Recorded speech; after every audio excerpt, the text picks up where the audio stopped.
Hi everyone, and happy blue blood supermoon. I wanted to do a video today because this is a very special day. It's the first time that we've had all of these things happen in over 150 years. So I wanted to talk today about ways to improve your spell casting or your spell work. I always tell my clients who contact me to potentially get root work or spell work, and they want to start off with something like, let's say they want to start out with they're having an issue with their partner and infidelity, something like that. Okay, so and they always say, oh well, we broke up because of it. Can you cast a lover return spell or something like that? And I say, yeah, I can. If you just want them to come back and cheat on you again, then that'll work great, but I'm assuming that's not what you want. I'm assuming you want what the issue was the fidelity. So if the rest of the relationship was fine and you still love the person, then that was the main problem, the fidelity. So it's not a lover return issue. It's actually a fidelity issue and why that person is feeling the need to act on that and commit that. So the first thing I would say is really break down and figure out what the root is of either the issue or the problem you're working on, or what you really want to achieve. You need to really get that defined and outlined really, really well. If you're not good at that, ask somebody for help. Maybe somebody who's good at writing, maybe somebody who's a little bit more direct than you are, maybe somebody who if your personality is a bit timid and you're uncomfortable asking for things, so maybe ask one of your friends who's not that way for some help. So that's the first thing, is make sure it's really broken down and clear what you want to do. The second thing, going to the spiritual work takes the path of least resistance. So what we're trying to do with me addressing a client's needs, let's go back to the infidelity example, is remove that problem, okay? Address that, try to get healing going forth on that and get that in the process. And then we can do lover return work. Now, usually when we remove the first part, we remove the problem or the obstacle, or start working on the initial emotional healing process, a lot of times we won't even have to do a second step because we're addressing the issue. I don't know why people want to always go around the issue and then start working up here. It's like, you're putting the cart before the horse. You can't go work on the future when you haven't addressed what has happened in the past. So, and I think probably the reason people don't like to do that is because you have to admit what the problem was and actually really look at it and address it. And as humans, we don't like that. I'm a really confrontational person, so it doesn't bother me to really dissect things and take them apart and figure out why things are working the way they are. I would much rather address something and get it over with than have to keep repeating this same non-serving cycle. And that's what I see a lot of my clients doing. They're wanting to go, here's the obstacle, and they want to go around it and just go up here where they think everything's going to be hunky-dory. Except in the meanwhile, this is just getting bigger and bigger and bigger, and it's going to interfere and eventually grow into this future path, okay? So that's not getting you anywhere. You're wasting your energy, you're wasting your time, you're wasting a lot of emotional effort and investment because you're skipping around up here and you say, oh, everything's going to be fine now, and you try to take off from there, except this thing blows up and destroys all the roots that you're trying to put down. So stop wasting your own time and energy. Actually look at the problem and address it. Stop being a big baby about it and figure out what the problem is, and let's go from there. That's another thing, with your root worker, you need to be really honest. If the problem is infidelity, just say that's the frickin' problem. If the problem is you don't want to commit, then just say that's the frickin' problem. If the problem is you've been abused in your past and you're embarrassed about it and you feel guilty and shameful about it, and that's why you won't allow yourself to thrive and have good relationships, just tell me. We are very non-judgmental people. That is one thing I can say about a good root worker.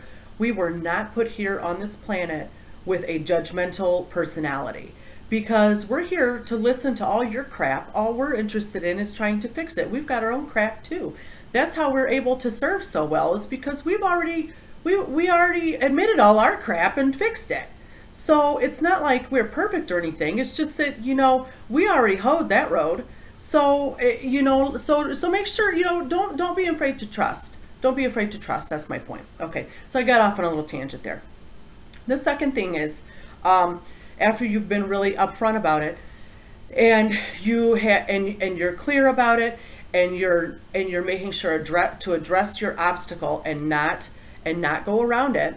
So the next things we'll look at is making sure you have proper tools. I have videos here on workings, what you'll need to set up a basic working. A big part of this is you're learning your correspondences, what colors you're going to need, what days of the week, excuse me, things like that. So, and those may sound like, oh, they're not so important, but it is. We have natural responses to color. When we see the color green, it promotes, you know, feelings and thoughts of happiness, fruitfulness, money, fertility, things like that in our head. It's the same thing with red. We see power and strength and sex and love. Those are just things that our brain automatically associates with.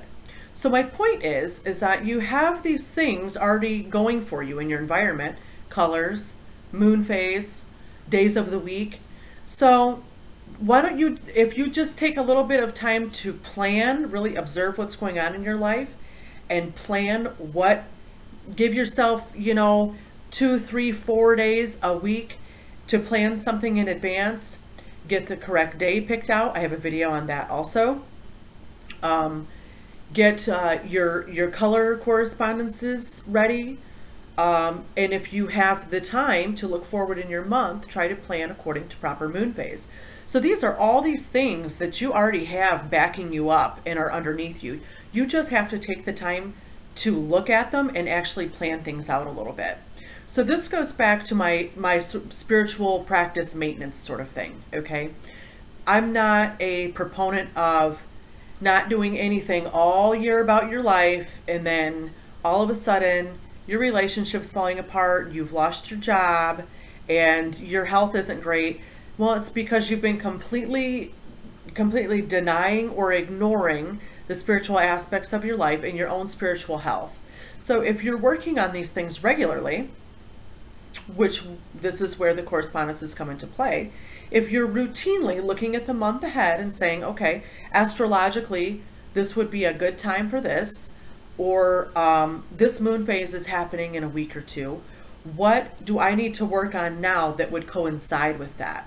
So planning is really the number 3 thing. Well, I'll say the correspondences are number 3. 4 is planning and actually implementing the correspondences that are given to you. Because what it is the moon phase and the seasons, the days of the week, those are all tools that have been given to you. You're just not using them. And you're going, oh, well, God, why does my spell work? Well, I mean, how about you use the things that are, you know, just every day, every month given to you to implement, to harness that energy and implement it into your spell work. So, you know, on Monday's a really good all-purpose day. You can do anything that's road opening that day, anything that's clearing out. Tuesday's a really good day for strength, success, confidence, victory. If you have a task that's really been kind of daunting to you, or maybe something that is kind of stubborn and not going away, Tuesday's a great day to work on that. Wednesday is a great day for business and legal issues. Thursday, also a good day for legal issues, but also an excellent day for prosperity workings. I love using Thursday for prosperity workings.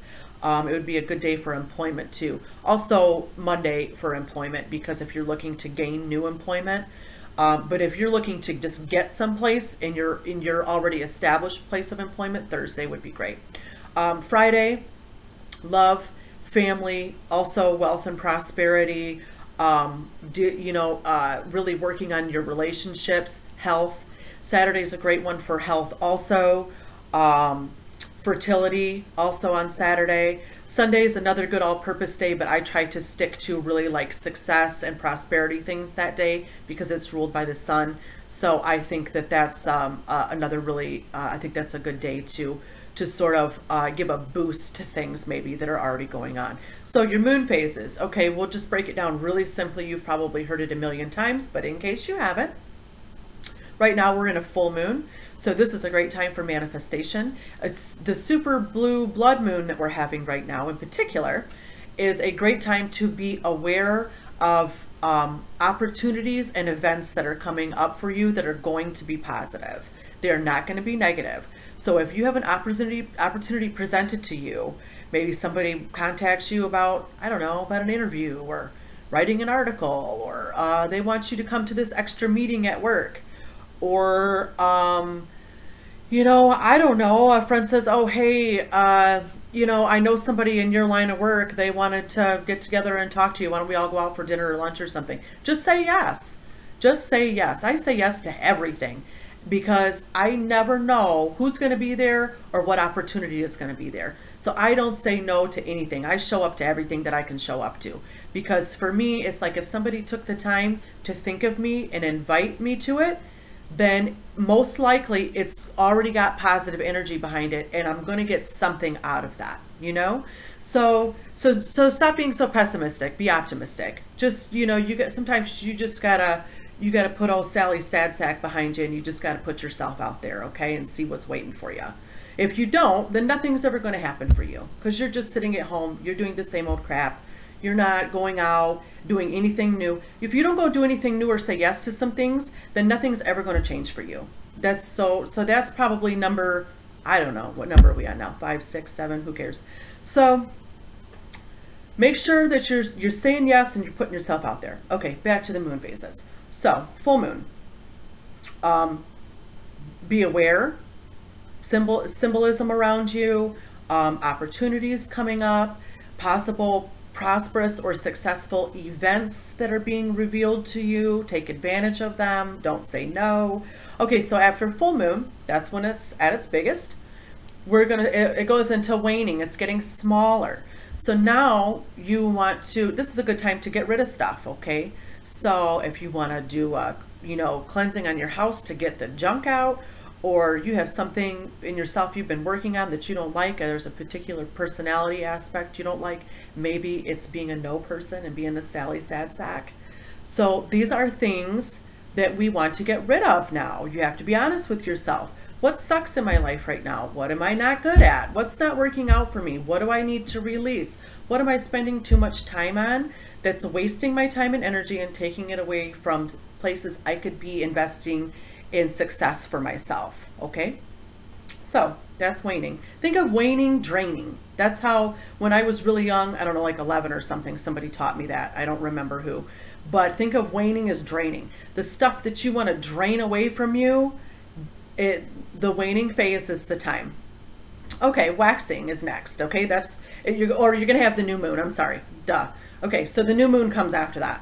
So new moon is a great time to implement your plans, to make a plan, get serious about them, write down one step you're going to take to actually make whatever is on that paper. And I'm a big fan of actually writing things down. There's all kinds of scientific research that says actually writing things down, one, helps you remember it better. Two, it is an act that will allow you to be more, it will allow you to stick with it.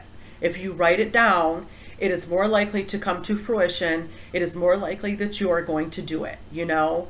It's like, think of like Moses and the tablets and like, you know, written in stone. Think of that, you know, that's kind of what I think of when I'm writing something down. Like, oh, well, it's written in stone. Now I guess I got to do this shit.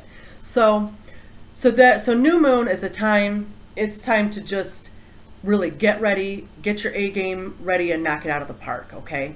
So put a little planning before. Now we're at full moon right now. Maybe get ready for the new moon and think, okay, maybe I want this to happen right now with the full moon, and then let me get ready and figure out what I can do to make that happen. And then when you get to the waxing moon or the waning moon, oh shit, the new moon, come on, get it So when you get to the new moon, then you'll already have that plan, okay? You got to make a plan of action. You know, things don't happen to people just sitting around. So after you have the new moon, it starts getting bigger again. It's waxing. So this is time to really full force. You're working on prosperity. You're working on your relationships. You're working on your work environment. You want things to go better at work. You want that promotion. This is the time things are growing. What do you want to grow right now? You want to grow your money. You want to grow your relationship. You want to be a better friend. You want to be a better mother. You want to be a better father. Whatever it is, this is the time to work on it. Again, be honest with yourself. What do I need to work on? What needs to grow in my life? And you'll find when you put focus on the things that you need to grow in your life, it's going to start pushing the other crap out of the way because there's no room for it. If you're so busy working on growing the things that you need in your life, the positive aspects, the successful aspects, then there's no room for like the other crap, okay? Because you don't have time for it. You don't have room for it. Just push it right out of your life. Just think of like that waxing moon. It's getting bigger and bigger, and it's getting fuller and fuller, turning into the full moon. And it's like pushing all this, like the crap out of the way. You know, you don't even have time for it anymore. So after your moon phases, if you really want to start planning out your year, start looking at the seasons.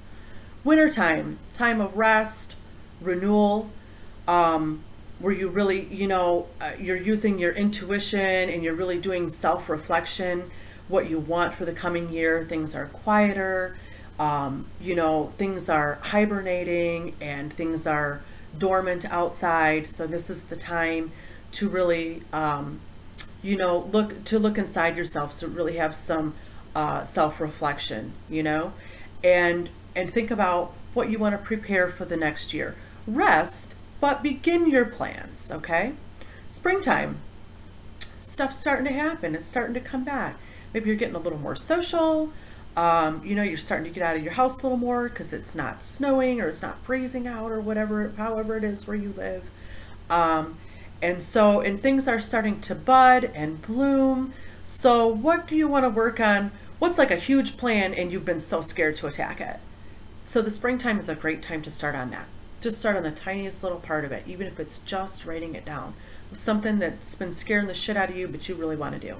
So just write that down during the spring. Just start it. Just start it. Just take one little tiny step, okay? Summertime. Use this energy. This is bountiful energy. You have from the first harvest till the third harvest. This is a great time to start really looking at having a new point of view of what do you deserve? What do you deserve in your life? Admit that maybe, you weren't always ready to say, I deserve this. A lot of people aren't. A lot of people have trouble with that, saying I deserve this. I get this. I'm going to set these boundaries for myself that allow me to have more time here and cut away things that don't serve me or cut out people that don't serve me. So start really thinking about what you're harvesting, okay?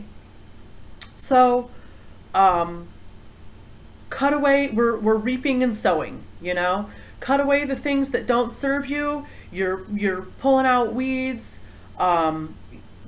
so your other plants can get bigger. If any of you garden, I love to garden. That's what we do during the summer. We want to get everything ready, our soil ready. We want to get everything ready so that those plants can get the biggest and be the healthiest and most fruitful they can. So part of that is not just the watering and the fertilizing and making sure they're in the right spot and all that, but it's getting all the weeds out of there. It's making sure things aren't blocking their sunlight. So people who are blocking your sunlight, it's time to cut them out. It's time to get your weed popper and pop them right out, okay? So that's great time for summer because it's kind of duality. You're harvesting, but you need to prune things so that they will be more bountiful, so that they will produce more for you, So fall, like I said, get you a calendar. I love planners and calendars. Get you a calendar and mark ahead on your months, just for the seasons, the 4 seasons, 4 things you're going to work on for those seasons. You got 12 months. That's not hard. That's hardly anything. So you get to fall total harvesting, okay? So now you're really, really focused on what am I bringing to the table? How am I going to improve at work? You know, how am I going to improve in my relationships? It's really a time of enjoyment. Enjoy yourself, enjoy your friends, allow yourself to have time for self-care, to have time out doing the things that you enjoy. Make sure you're setting aside time for self-care, personal care, your hobbies, your interests. Fall's a great time to sort of get those things set up, because then you're going to have that extra time in winter for self-reflection and also to enjoy the quieter things that you like to do inside.